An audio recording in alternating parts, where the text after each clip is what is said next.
Hallelujah hallelujah. യേശുവേ ആരാധന, യേശുവേ ആരാധന.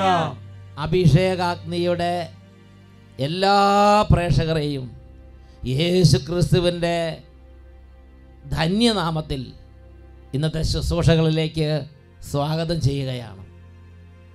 യേശു ക്രിസ്തുവിൻ്റെ വലിയ കൃപ, യേശു ക്രിസ്തുവിൻ്റെ ആത്മാവിൻ്റെ നിറവ്, സ്വർഗീയ സന്തോഷം എല്ലാ ഹൃദയങ്ങളിലേക്കും ഈ നിമിഷം സ്വർഗം വർഷിക്കട്ടെ എന്ന് യേശുവിൻ്റെ നാമത്തിൽ പ്രാർത്ഥിക്കുന്നു. ഒരു അനുഭവം കേട്ടുകൊണ്ട് വചനത്തിലേക്ക് നമുക്ക് പ്രവേശിക്കാം. എൻ്റെ പേര് റീനു ഷൈജു. കോട്ടയം അതിരൂപതയിലെ പുതുവേലി ഇടവകയിൽ നിന്ന് വരുന്നു. ഞാൻ എൻ്റെ ഡാഡിക്ക് വേണ്ടിയിട്ട് സാക്ഷ്യം പറയാനാണ് വന്നിരിക്കുന്നത്. ഒരു ചെറിയ ശ്വാസമുട്ടലുമായിട്ട് ഹോസ്പിറ്റലിൽ ചെന്ന് എൻ്റെ ഡാഡിനെ സ്കാൻ ചെയ്തപ്പം ലങ്സിന് 3 മുഴയായിട്ട് കണ്ടു. അത് ടെസ്റ്റ് ചെയ്തപ്പോൾ മെഡിക്കൽ ട്രസ്റ്റ് ഹോസ്പിറ്റലിൽ കൊണ്ടുപോയി ടെസ്റ്റ് ചെയ്ത് ബയോപ്സിക്ക് എടുത്തു കഴിഞ്ഞപ്പോൾ അത് ക്യാൻസർ ആയിരുന്നു. ഞങ്ങൾ അതോടെ ആകെ തകർന്നു പോയി. ഞങ്ങളുടെ ഡാഡിക്ക് ക്യാൻസറുമായി 5 വർഷം മുമ്പ് എൻ്റെ മമ്മി തലയ്ക്ക് സ്ട്രോക്ക് വന്ന്, തലയുടെ ഞരമ്പ് പൊട്ടി സ്ട്രോക്ക് വന്ന് കിടപ്പിലാണ്. ആകെ ഞങ്ങൾ വിഷമത്തിലായി. മമ്മിയും കിടപ്പിലായി, പപ്പയ്ക്ക് ക്യാൻസറുമായി, കുടുംബം മുഴുവനും. ഞങ്ങൾ 5 പെൺകുട്ടികളാണ്, 2 പേര് സിസ്റ്റേഴ്സാണ്. ഞാൻ മാത്രമേ ഈ നാട്ടിലുള്ളൂ. ഞങ്ങൾ ആകെ വിഷമസന്ധിയിലായിരുന്നു.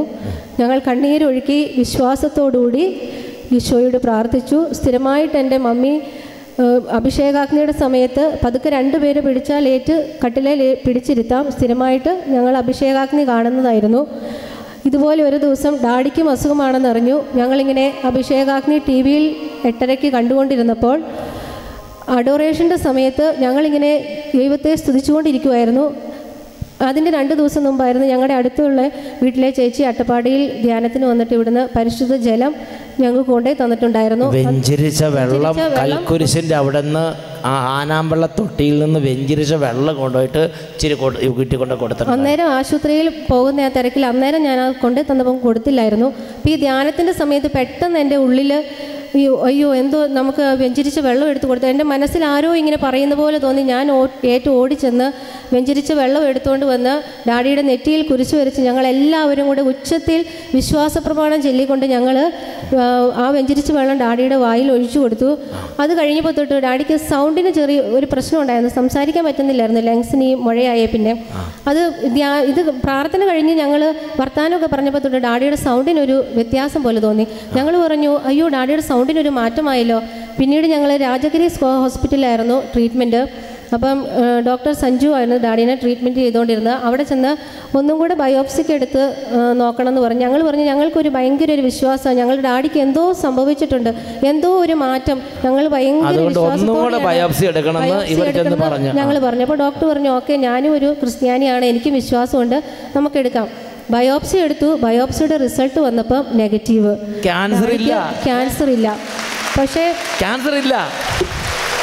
യേശുവേ സ്തുതി, യേശുവേ നന്ദി. പക്ഷേ ഡോക്ടർ പറഞ്ഞു ക്യാൻസർ ഇല്ലയെന്ന് നമ്മളിപ്പോൾ റിസൾട്ടിൽ കണ്ടു. എന്നാലും ഞാൻ പറഞ്ഞു എനിക്ക് അവിടെ പോയി സാക്ഷ്യം പറയാനുള്ള, അപ്പം അതിനുള്ള നമുക്കൊരു തെളിവ് വേണം, നമുക്കൊന്നും കൂടി ഒന്ന് CT സ്കാനും കൂടി എടുത്ത് നോക്കാമെന്ന് പറഞ്ഞു. വീണ്ടും ഡോക്ടർ ഒന്നും കൂടെ CT സ്കാൻ എടുത്തപ്പം ഡാഡിയുടെ ലങ്സിൽ അന്ന് കണ്ട 3 മുഴയും കാണാനില്ല. നന്ദി യേശുവേ. ലങ്സിൽ ഉണ്ടായിരുന്ന മുഴയും അപ്രത്യക്ഷമായി, ക്യാൻസർ ഇല്ല. അപ്പോൾ ഡോക്ടർക്ക് 100% ഉറപ്പായി. ഡോക്ടർ സർട്ടിഫൈ ചെയ്തു. ഡോക്ടർ പറഞ്ഞ് ധൈര്യമായിട്ട് പോയി അഭിഷേകാഗ്നിയിൽ പോയി സാക്ഷ്യം പറഞ്ഞുകൊള്ളൂ, നിങ്ങളുടെ ഫാദറിന് ഒരു കുഴപ്പവുമില്ല എന്ന് ഡോക്ടർക്ക് 100% കൺഫർമേഷനായി. അതുകൊണ്ട് ഡോക്ടർ പറഞ്ഞു ഇനി ധൈര്യമായിട്ട് എവിടെ വേണമെങ്കിലും പോയി പറഞ്ഞോ. ഞാനാ പോയി പറഞ്ഞോളാൻ പറഞ്ഞു, ക്യാൻസർ ഇല്ലെന്ന് പറഞ്ഞു. ഒരു അത്ഭുതം അല്ലേ. മമ്മി ഇപ്പം പതുക്കെ വടികുത്തി പതുക്കെ നടക്കാനും തുടങ്ങിയിട്ടുണ്ട്. മമ്മി സ്ഥിരം 5 വർഷമായിട്ട് അഭിഷേകാഗ്നി TV കാണുന്ന. ഇവരെന്താ വെച്ചാൽ ആ ഒരു ഉള്ളിലൊരു പ്രേരണ, ഇവിടെ വെഞ്ചിരിച്ച വെള്ളമല്ലേ ഇരിക്കുന്നത്, അതെടുത്ത് നമുക്ക് ഒന്ന് വിശ്വാസ പ്രമാണം ചൊല്ലി ആ വെള്ളം അങ്ങോട്ട് കുരിച്ച് വരച്ച്. അപ്പം അത്ഭുതം.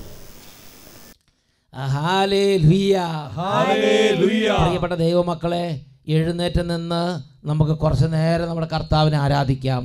ഈ സമയത്ത് രോഗികൾ വിശ്വാസത്തോടെ പ്രാർത്ഥിക്കണം.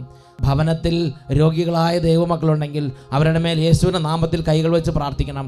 കുട്ടികൾ യേശുവിൻ്റെ വിശ്വാസത്തിൽ ഉണർന്ന് യേശുവേ നിറയണമേ എന്ന് പറഞ്ഞ് പ്രാർത്ഥിക്കണം. ഹൃദയത്തിലേക്ക് യേശു നിറയണം, ഹൃദയത്തിലേക്ക് യേശുവിൻ്റെ ആത്മാവ് നിറയണം, ഹൃദയത്തിലേക്ക് യേശുവിൻ്റെ ചൈതന്യം നിറയണം. രണ്ട് കരങ്ങൾ നന്നായിട്ട് ഉയർത്തിപ്പിടിക്കുക, ഹൃദയം ദൈവത്തിലേക്ക് അർപ്പിക്കുക. ഹൃദയഭാരങ്ങളുള്ളവർ, രോഗങ്ങളുള്ളവർ എല്ലാവരും സ്തുതിക്കട്ടെ. കരങ്ങൾ ഉയർത്തുന്നു, ഉച്ചത്തിൽ സ്തുതിക്കുന്നു.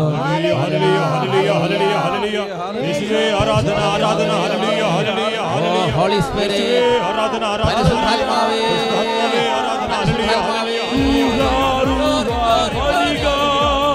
സ്വർഗീയ കരലേ വരിക,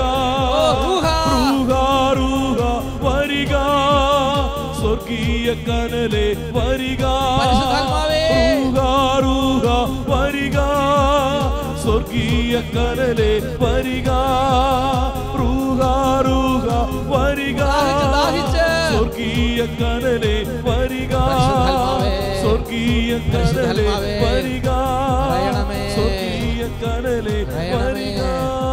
ഹല്ലേലൂയ, ഹല്ലേലൂയ, ഹല്ലേലൂയ. പരിശുദ്ധാത്മാവേ, ആരാധന, ആരാധന, ആരാധന.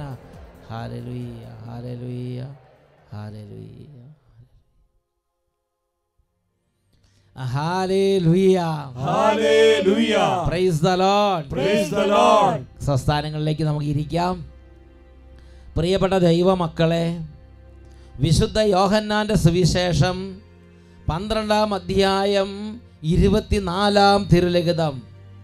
സത്യം സത്യമായി ഞാൻ നിങ്ങളോട് പറയുന്നു, ഗോതമ്പ് മണി നിലത്ത് വീണ് അഴിയുന്നില്ലെങ്കിൽ അത് അതേപടി ഇരിക്കും, അഴിയുന്നെങ്കിലോ അത് വളരെ ഫലം പുറപ്പെടുവിക്കും. John chapter 12 verse 24.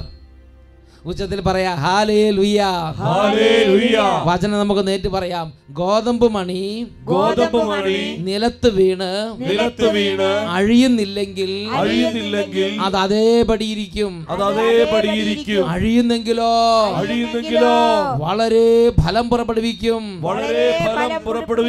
Hallelujah, hallelujah. ഇത് കേട്ടുകൊണ്ടിരിക്കുന്ന ദൈവ പൈതലേ, എന്താണ് ഗോതമ്പ് മണി നിലത്ത് വീണ് അഴിയുക എന്ന് പറഞ്ഞാൽ അതിൻ്റെ അർത്ഥം? യേശു ക്രിസ്തുവിൻ്റെ വിശ്വാസം സ്വീകരിക്കുന്ന ഓരോ മകനും മകളും യേശു ക്രിസ്തുവിലുള്ള ആ വിശ്വാസം മറ്റുള്ളവർക്ക് പകർന്നു കൊടുത്ത് അവരെ സ്വർഗത്തിൻ്റെ പുത്രന്മാരും പുത്രിമാരും ആക്കാൻ വേണ്ടി ഞാനും നിങ്ങളും കഷ്ടത സഹിക്കണം, ഞാനും നിങ്ങളും അപമാനം സഹിക്കണം, ഞാനും നിങ്ങളും നിന്ദന സഹിക്കണം. അങ്ങനെയെങ്കിൽ എനിക്ക് നിങ്ങൾക്കും സ്വർഗത്തിൽ വളരെ വലിയ പ്രതിഫലമുണ്ട്. യേശു ശിഷ്യന്മാരോട് പറഞ്ഞു, നിങ്ങൾ ഇസ്രായേലിൻ്റെ 12 ഗോത്രങ്ങളെ വിധിച്ചുകൊണ്ട് 12 സിംഹാസനങ്ങൾ ഇരിക്കും. പക്ഷേ ഈ ഭൂമിയിലായിരിക്കുമ്പോൾ യേശു ക്രിസ്തുവിൻ്റെ പാനപാത്രത്തിൽ നിന്ന് കുടിക്കണം. ഒന്ന് ഉച്ചത്തിൽ പറഞ്ഞേ, ഹല്ലേലൂയ, ഹല്ലേലൂയ, ഹല്ലേലൂയ, ഹല്ലേലൂയ. പ്രിയപ്പെട്ട സഹോദരങ്ങളെ, ഓരോ അപ്പോസ്തലനും ഓരോ ശ്ലീഹായും ഓരോ സുവിശേഷകനും അതിനുവേണ്ടി കഷ്ടതയും ക്ലേശവും സഹിച്ചിട്ടുണ്ട്. യേശുവിനെ അറിഞ്ഞ നാൾ മുതൽ ഒരു കഷ്ടതയും ഒരു കഷ്ടതയായി തോന്നിയിട്ടില്ല, ഒരു ഭാരവും ഒരു ഭാരമായി കരുതിയിട്ടില്ല. യേശുവിന് വേണ്ടി ഇനിയും കൂടുതൽ, ഇനിയും കൂടുതൽ, ഇനിയും കൂടുതൽ, ഇതായിരുന്നു അവരുടെ ഉള്ളിലെ തീഷ്ണത. നമുക്ക് ഓരോ അപ്പോസ്തലൻ്റെയും അവസാന മരണത്തെക്കുറിച്ച് നമുക്കൊന്ന് പഠിച്ചു നോക്കാം. അവരുടെ ഓരോ അവസാന നിമിഷങ്ങളെ നമ്മളൊന്ന് പരിശോധിക്കുകയാണ്. യേശു മരിച്ചതിന് ശേഷം 11 വർഷങ്ങൾക്ക് ശേഷം AD 44 യാക്കോബ് ശ്ലീഹ കൊല ചെയ്യപ്പെടുന്നത്. ജെയിംസ് ദ ഗ്രേറ്റർ, യേശു ക്രിസ്തുവിൻ്റെ അപ്പോസ്തലന്മാരിൽ ആദ്യം കൊല ചെയ്യപ്പെട്ടത് യാക്കോബ് ശ്ലീഹയാണ്. അദ്ദേഹത്തെ കിരാതമായി കഴുത്ത് അറുത്തറുത്ത് കൊന്നു. യേശു മരിച്ചു 11 വർഷങ്ങൾക്ക് ശേഷം ആദ്യമായി അപ്പോസ്തലനായ യാക്കോബിന് രക്തം ചിന്തപ്പെട്ടു. ജെറുസലേമിൽ അദ്ദേഹം ക്രൂരമായി വധിക്കപ്പെട്ടു. അതിനുശേഷം പീലിപ്പോസ്, ബെത്സയിദയിൽ നിന്നുള്ള പീലിപ്പോസ് എന്ന ഈ അപ്പോസ്തലനാണ് കൊല ചെയ്യപ്പെടുന്നത്.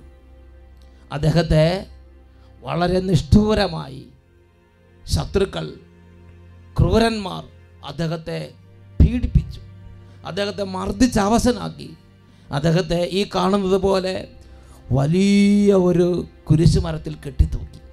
അങ്ങനെ അദ്ദേഹത്തെ പീഡിപ്പിച്ചു, അദ്ദേഹത്തെ ജയിലിലടച്ചു, അദ്ദേഹത്തെ മർദ്ദിച്ചു, അവശനാക്കി.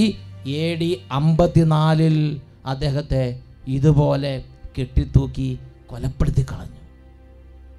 പ്രിയപ്പെട്ട ദൈവമക്കളെ, ഇതുപോലെ ഓരോ ശിഷ്യന്മാരെയും അടുത്ത് നമ്മൾ കാണുന്നത് വിശുദ്ധ മത്തായി ശ്ലീഹ, സുവിശേഷകനായ വിശുദ്ധ മത്തായി ശ്ലീഹ.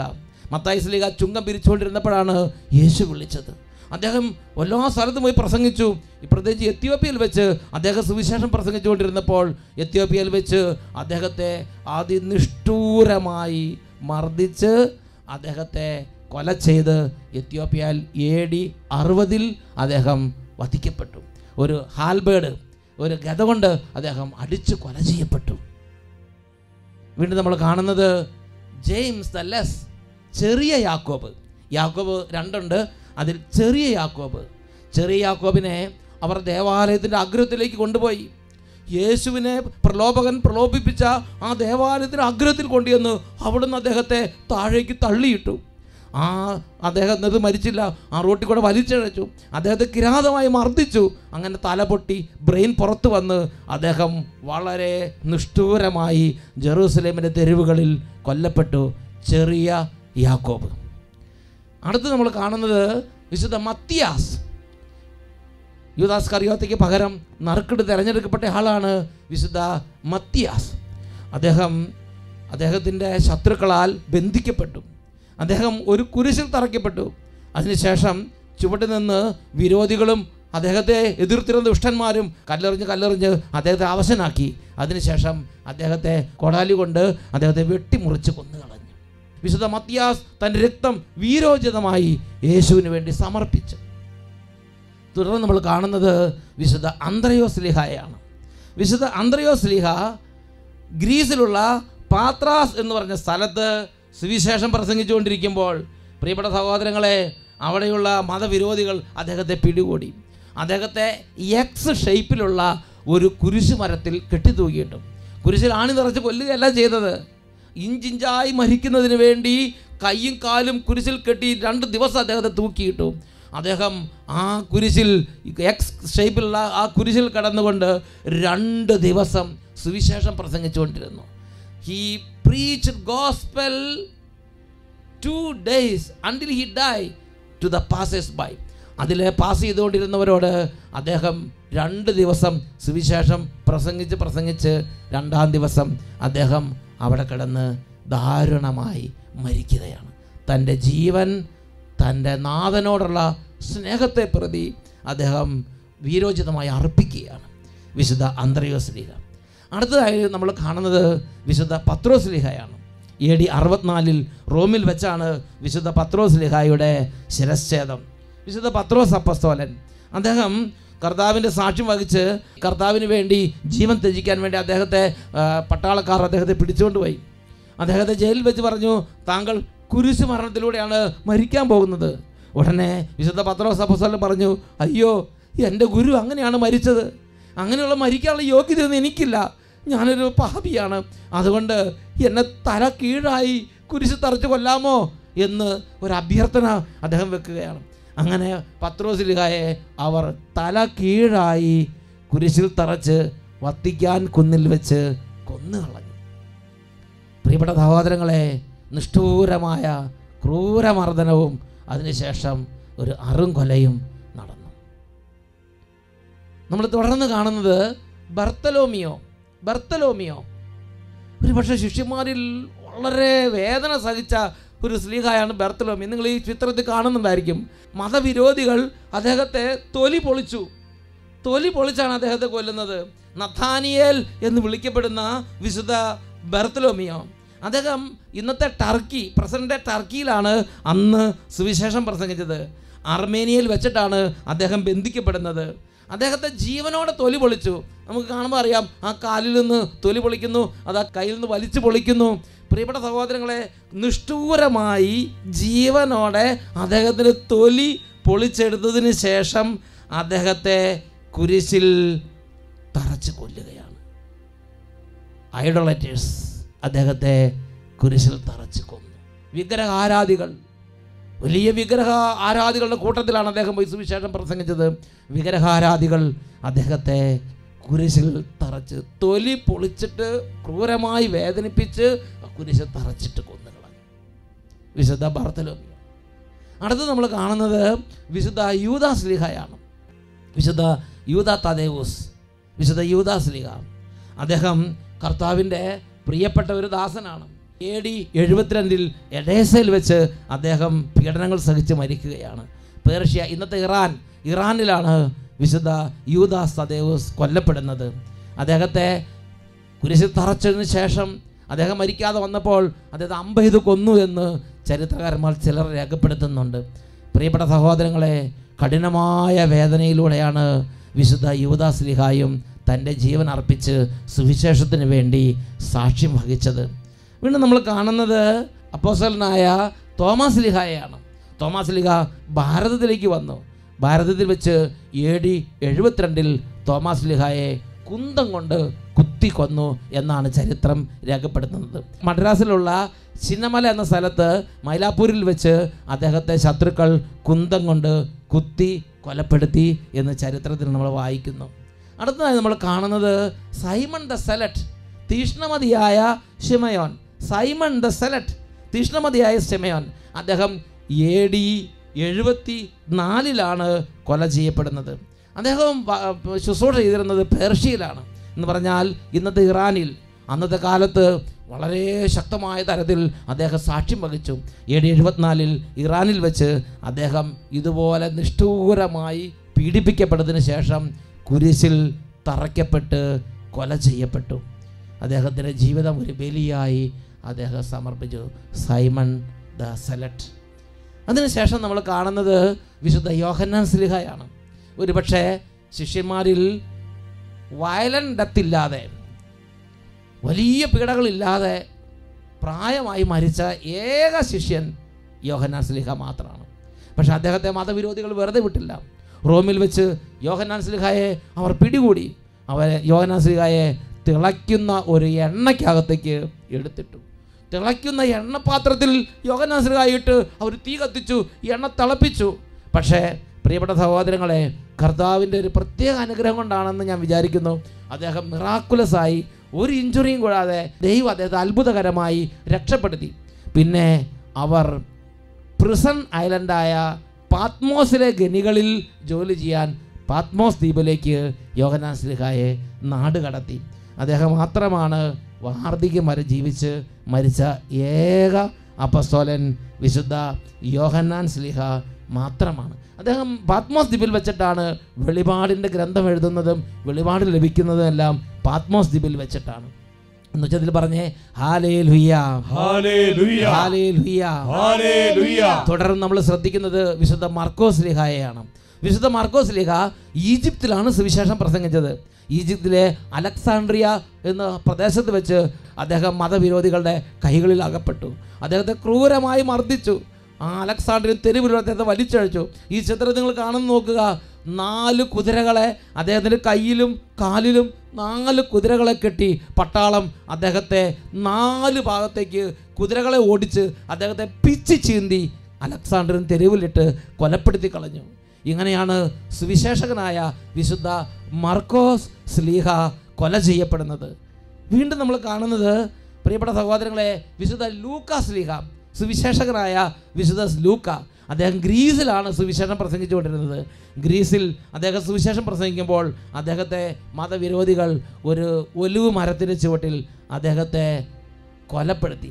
അദ്ദേഹത്തെ കൊലമരത്തിൽ തൂക്കിയിട്ട് അദ്ദേഹത്തെ കെട്ടിത്തൂക്കി കൊലപ്പെടുത്തി എന്നാണ് ചരിത്രത്തിൽ നമ്മൾ വായിക്കുന്നത്. വിശുദ്ധ ലൂക്കാ സ്ലീഹ ഒരു ഒലിവ് ട്രീയുടെ ചുവട്ടിൽ കൊല ചെയ്യപ്പെട്ടു. അദ്ദേഹത്തെ ശത്രുക്കൾ നിഷ്ഠൂരമായി പീഡിപ്പിച്ചു കൊന്നു. വീണ്ടും നമ്മൾ കാണുന്നത് ഭയങ്കര തീഷ്ണമതിയായ സാവൂൾ. അദ്ദേഹം വളരെ കഷ്ടത സുവിശേഷത്തിന് സഹിച്ചു. അദ്ദേഹം പറഞ്ഞു, അദ്ദേഹത്തിൻ്റെ ജീവിതം മുഴുവൻ അദ്ദേഹം പറഞ്ഞു, എൻ്റെ ജീവൻ ബലിയായി അർപ്പിക്കുന്നത് ഞാൻ അഭിമാനിക്കുന്നു എന്ന് പറഞ്ഞു അദ്ദേഹം കർത്താവിൻ്റെ സുവിശേഷത്തിന് വേണ്ടി ജീവൻ അർപ്പിച്ച ആളാണ് വിശുദ്ധ പൗലോസ് അപ്പസ്തോലൻ. അദ്ദേഹം അനേക വർഷങ്ങൾ തടവറയിൽ കടന്നു. അവസാനം റോമിൽ തടവറയിലായിരിക്കുമ്പോൾ അദ്ദേഹത്തിന് ശിക്ഷ വിധിക്കപ്പെട്ടു. അദ്ദേഹത്തെ കോടാലി കൊണ്ട് കഴുത്ത് വെട്ടി കൊലപ്പെടുത്തുകയുണ്ടായത്. കോടാലി കൊണ്ട് അദ്ദേഹത്തെ കഴുത്ത് വെട്ടി നിഷ്ഠൂരം കൊലപ്പെടുത്തി. പ്രിയപ്പെട്ട ദൈവമക്കളെ, എത്രയോ കഠിനമായ വിധമാണ് യേശുവിൻ്റെ ശിഷ്യന്മാർ അവരുടെ ജീവിതത്തിൽ വേദനകൾ സഹിച്ചത്. എഫേസോസ് ലേഖനം 2-ാം അധ്യായം 20-ാം തിരുലിഖിതം. അപ്പോസ്തലന്മാരും പ്രവാചകന്മാരുമാകുന്ന അടിത്തറമേൽ പണിതുയർത്തപ്പെട്ടവരാണ് നിങ്ങൾ. ഈ അടിത്തറയുടെ മൂലക്കല്ല് ക്രിസ്തുവാണ്. അപ്പോസ്തലന്മാരും പ്രവാചകന്മാരുമാകുന്ന അടിത്തറമേൽ പണിതുയർത്തപ്പെട്ടവരാണ് നിങ്ങൾ. ഈ അടിത്തറയുടെ മൂലക്കല്ല് ക്രിസ്തുവാണ്. എഫേസോസ് ചാപ്റ്റർ 2:20. ഇപ്പോൾ നമുക്ക് എഴുന്നേറ്റ് നിന്ന് പ്രാർത്ഥിക്കാം. പ്രിയപ്പെട്ട ദൈവമക്കളെ, നമ്മളിന്ന് സുഖിച്ച് ജീവിക്കുകയാണോ? സുവിശേഷത്തിന് വേണ്ടി നമുക്കിന്ന് കഷ്ടത സഹിക്കാൻ മടിയാണോ? നമുക്കിന്ന് സുവിശേഷം 10 പേരെ അറിയിക്കാനും ആത്മാക്കളെ രക്ഷിക്കേണ്ടി വർക്ക് ചെയ്യാനും അവരെ സ്വർഗത്തിലെത്തിക്കാനും നമുക്ക് ഉത്സാഹം കുറവാണോ? യേശുക്രിസ്തുവിൻ്റെ കുരിശ് മരണം വഴിയുള്ള രക്ഷ 10 പേരെ അറിയിക്കാനായിട്ട് തീഷ്ണത എത്രയുണ്ട്? ഞാനും നിങ്ങളും ചിന്തിക്കണം. ഞാനും നിങ്ങളും അവനവൻ്റെ സ്വന്തം ഭവനത്തെ പ്രതി വ്യഗ്രത കാട്ടുമ്പോൾ യേശുക്രിസ്തുവിൻ്റെ കുരിശ് മരണം വഴി സ്വർഗസ്നായ പിതാവ് ആഗ്രഹിച്ച നിത്യരക്ഷ അനേകർ അറിയാതെ പോകുന്നുണ്ടെങ്കിൽ, പ്രിയപ്പെട്ട സഹോദരങ്ങളെ, ഇന്ന് ഈ അപ്പോസ്തലന്മാരുടെ ജീവിതം എന്നെയും നിങ്ങളെ ക്ഷണിക്കുകയാണ്. മകനെ, മകളെ, നീ യേശുവിനെ അനുഗമിക്കുക. നിന്റെ കുരിശുമെടുത്ത് നീ യേശുവിനെ അനുഗമിക്കുക. എഴുന്നേറ്റ് നിൽക്കാം, ഒരു തീരുമാനമെടുക്കാം. മക്കളെ, all children, please listen to me. Surrender your life to Jesus Christ. നിന്റെ ജീവിതം നീ യേശുവിന് സമർപ്പിക്കുമോ? പ്രിയ മാതാവേ, പിതാവേ, പ്രിയ ദൈവ പൈതലേ, ഇന്ന് നിന്റെ ഹൃദയം നീ യേശുവിന് സമർപ്പിക്കുക. എനിക്ക് യേശുവിനെ മതി, എനിക്ക് യേശുവിനെ അനുഗമിക്കണം, എനിക്ക് യേശുവിനെ നിത്യരക്ഷ മറ്റുള്ളവരെ അറിയിക്കണം. 2 കരങ്ങൾ ഉയർത്തി ഉച്ചത്തിൽ സ്തുതിക്കുന്നു. ഓ പിതാവേ, ലോക സുഖങ്ങളല്ല, ലോക ബഹുമാനാദികളല്ല, എനിക്ക് യേശുവിനെ തരിക. Glory, glory, hallelujah, hallelujah. വലിയ ദാഹത്തോടെ മക്കളെ പ്രാർത്ഥിക്കുന്നു. മാത്രം നൽക, ബാക്കിയെല്ലാം മാറ്റുക. തീരുമാനം ചെയ്തു മേലിൽ പിന്നിലേക്കിൽ അല്പവും. തീരുമാനം ചെയ്തു മേലിൽ പിന്നിലേക്കിൽ അല്പവും. കരങ്ങൾ കൂപ്പി യേശുവിൻ്റെ പിന്നാലെ ഞാൻ പോകുവാൻ ആത്മാവിൽ. ഈശോ അനേകരെ സ്പർശിക്കുന്നു. തീരുമാനം ചെയ്തു മേലിൽ പിന്നിലേക്കിൽ അല്പവും. തീരുമാനം ഈശോയ്ക്ക് വേണ്ടി ജീവിതം സമർപ്പിക്കാൻ ഈശോ ഇത് അഭിഷേകം ചെയ്യുന്നു. അല്പവും. 2 കരങ്ങൾ ഉയർത്തി ഒരിക്കൽ കൂടെ ഉറക്കെ സ്തുതിക്കുന്നു. ഓ പിതാവേ,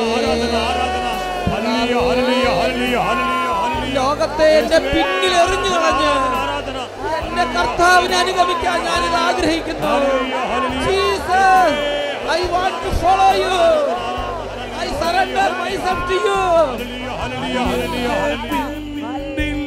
ലോകമാണ് എന്റെ മുൻപിൽ ക്രൂശതും, എന്റെ പിന്നിൽ ലോകമാണ് എന്റെ മുൻപിൽ ക്രൂശതും.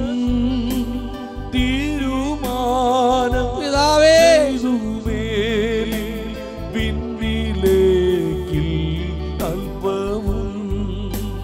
തീരുമാനം ചെയ്തു മേലിൽ പിന്നിലേക്കിൽ അല്പവും. കൈകൾ കൂപ്പി യേശുവിൻ്റെ ക്രൂശിതനെ ധ്യാനിക്കുക. കുരിശിൽ മരിച്ച യേശുവിനെ ധ്യാനിക്കുന്നു. പീഡ സഹിച്ച യേശുവിനെ കാണുക. തീരുമാനം ചെയ്തു മേലിൽ പിന്നിലേക്കിൽ അല്പവും. ഓ യേശുവേ, തീരുമാനം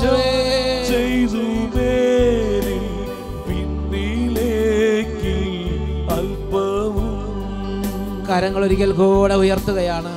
പ്രിയ ദൈവ പൈതലേ, നീ യേശുവിനെ അനുഗമിക്കാൻ ആഗ്രഹിക്കുമ്പോൾ, ഈ യേശുവിന് വേണ്ടി നീ അർപ്പിക്കുമ്പോൾ, നിന്റെ കൂടെ നിന്റെ കൂട്ടുകാരെല്ലാവരും ഉണ്ടായിരിക്കും നീ വിചാരിക്കരുത്. വലിയ കൂട്ടത്തോടെ അനുഗമിക്കാൻ പറ്റുന്ന മാർഗമല്ല യേശുവിൻ്റെ മാർഗം. നീ ഒറ്റയ്ക്ക് തീരുമാനമെടുക്കണം, നീ ഒറ്റയ്ക്ക് സഞ്ചരിക്കണം, നീ ഒറ്റയ്ക്ക് നിന്റെ ജീവൻ അർപ്പിക്കണം, നീ ഒറ്റയ്ക്ക് നിന്റെ കർത്താവിന് വേണ്ടി നീ പേയ്മെന്റ് കൊടുക്കണം. ഞാൻ റെഡി കർത്താവേ, അങ്ങയുടെ പാനപാത്രത്തിൽ കുടിക്കാൻ ഞാൻ തയ്യാറാണ്, ഞാനിതാ സമർപ്പിക്കുന്നു. എൻ്റെ കൂടെ ആരുമില്ലെങ്കിലും ഞാൻ അങ്ങേ അനുഗമിക്കും, തീരുമാനമെടുക്കുന്നു. എന്റെ കൂടെ ആരുമില്ല എങ്കിലും ഞാൻ നീങ്ങിടും. എന്റെ കൂടെ ആരുമില്ല എങ്കിലും ഞാൻ നീങ്ങിടും. തീരുമാനം ചെയ്തു മേലിൽ പിന്നിലേക്ക് അല്പവും.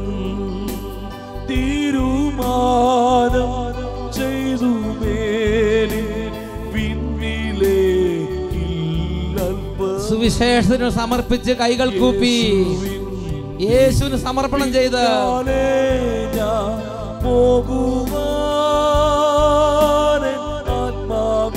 Yes, Lord. Yes, Lord. തീരുമാനം ചെയ്തു മേലിൽ പിന്നിലേക്ക് അല്പവും.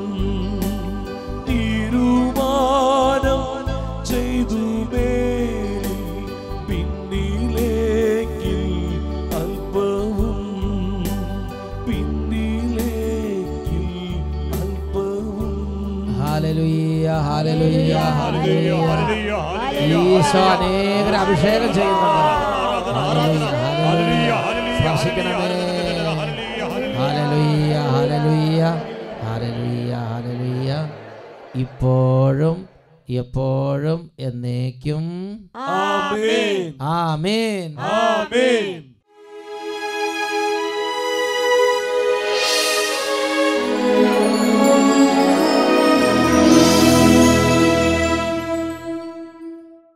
പ്രിയപ്പെട്ട ദൈവമക്കളെ, യേശു എന്ന നാമം, യേശുവിലുള്ള വിശ്വാസം, ഇതൊക്കെ ഏറ്റു പറയാൻ ജീവിച്ചിരിക്കുമ്പോൾ അവസരം കിട്ടുന്നത് ഒരു മഹാഭാഗ്യമായി കരുതണം. ഇപ്പോൾ മുട്ടുകുത്തി നിന്ന് 2 കരങ്ങൾ ഉയർത്തി ഈശോയിലേക്ക് നോക്കി യേശുവേ എൻ്റെ ദൈവമേ എന്ന് ഉച്ചത്തിൽ നിലവിളിച്ച് പ്രാർത്ഥിക്കുമെങ്കിൽ, പ്രിയപ്പെട്ട ദൈവമക്കളെ, നിങ്ങൾ ഇരിക്കുന്ന സ്ഥലത്ത്, നിങ്ങൾ ഇരിക്കുന്ന ഭവനത്തിൽ, നിങ്ങൾ ഇരിക്കുന്ന മുറിയിൽ യേശുവിന് അനുഭവം ഉണ്ടാവും. കരങ്ങൾ ഉയർത്തി ഉറക്കെ പ്രാർത്ഥിക്കുന്നു. Hallelujah, hallelujah, hallelujah. യേശുവേ, യേശുവേ എൻ ദൈവമേ, കരങ്ങൾ ഉയർത്തി നീ എന്നും മതിയായവൻ. എല്ലാ മക്കളും കൈകൾ ഉയർത്തി. യേശുവേ എൻ ദൈവമേ, നീ എന്നും മതിയായവൻ. എനിക്ക് വേണ്ടി ക്രൂശിക്കപ്പെട്ടവനേ. യേശുവേ എൻ ദൈവമേ, നീ എന്നും മതിയായവൻ. നീ എന്നും മതിയായവൻ.